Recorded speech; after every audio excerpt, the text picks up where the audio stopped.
الرحيم. السلام عليكم ورحمة الله وبركاته.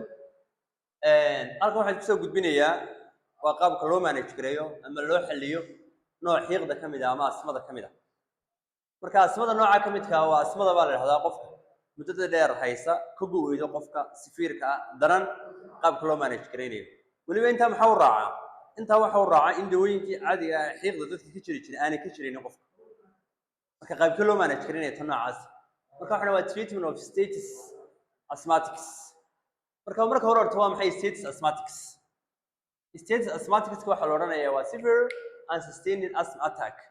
Waa xiiq qofka haynaysa sustained ah, yani joogto ah, aan kala go'aynin, severe-na ah, daran oo qofku dhibaatooyin badan oo kala kulmayo.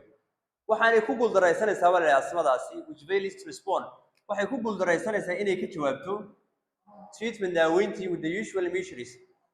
يعني الدوين عادي جاية تذكر السيا أصمد أما حيق والله يستعمله كم جوابيه سادر هذه تبقى بكيلو ما نشكرينه هذا أصمد النوع وحلو ما نشكريه حلا أوشت بروتوكول مانج أوشت بروتوكول ومحدد أوشت كاركا وكاركا سوا كلمته مسوق جابيه وياه وأنا قاب كلو ما نشكرينه مركا أوشت بروتوكول كا أو ده وجوه رئيسه وحلو سوق جابيه وأكسجين ومعناه ده هاي أفكار أكسجين بو بهاني الله وحلو وكو oxygen baa kamid ah management waxa kaloo kamid ah dawada la yiraahdo salbutamol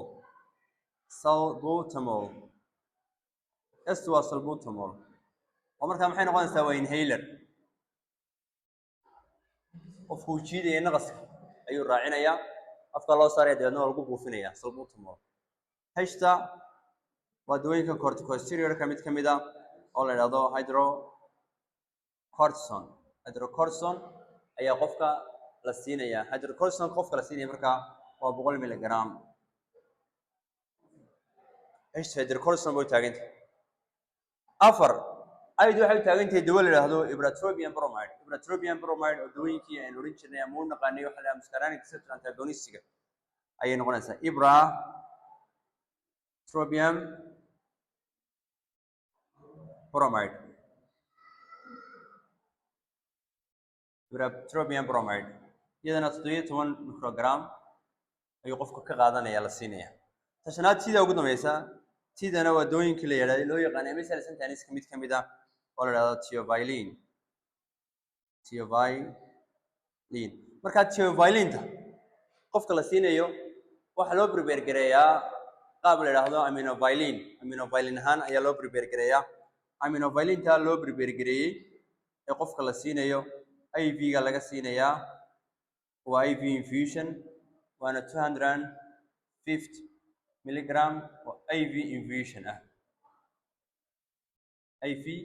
infusion ah oshidka markaa intaas loo soo gaabinaya waa oxygen salbutamol hydrocortisone 100 mg ipratropium bromide iyo theophylline waxa la inta waxa soo raaca hadii qofku dehydrated noqdo dehydrated وفوق بحق ku yimaado oo fooq cilin u baahan yahay qofka waxa la siinayaa plus baa la yiraahdaa IV fluids marka IV fluids marna waxay noqon karaan ka hortagna way noqon karaan in qofka fooq bixi ku iman lahaa laga hortago hadii fooq bax jirana waa la siinayaa sidoo kale qofka waxa lagu dari karaa